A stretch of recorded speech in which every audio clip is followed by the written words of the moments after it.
ఎంతో ఉత్తేజపూరితమైన ఉపన్యాసాన్ని సందేశాన్ని మనందరికీ అందించారు కందులు దుర్గేష్ గారు.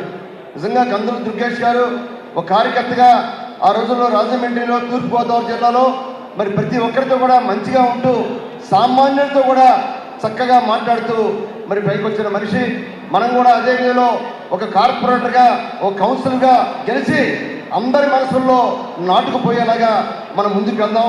మన నాయకుడు పవన్ కళ్యాణ్ గారు కూడా ఆదేశం అదే, తప్పకుండా మన పార్టీని విజయపరపరం ముందుకు వెళ్ళే విధంగా మనం ముందుకు వెళ్దామని చెప్పి మరొక్కసారి తెలియజేసుకుంటూ, తప్పకుండా విజయం కోసం రేపు జరగబోయే ఎన్నికల్లో ఎవరు తగ్గకుండా అందరూ విజయం కోసం పాటుపడదాం.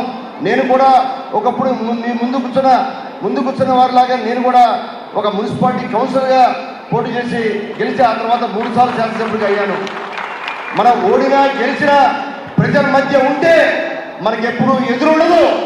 ప్రజల మధ్య ఉండాలి, ప్రజలతో మంచిగా ఉండాలి, మమైక్యం అవ్వాలి. ప్రజలకి ఏ ఆపద వచ్చినా మీ డివిజన్లో నేనున్నాను అంటూ ప్రజల కోసం నిలబడండి.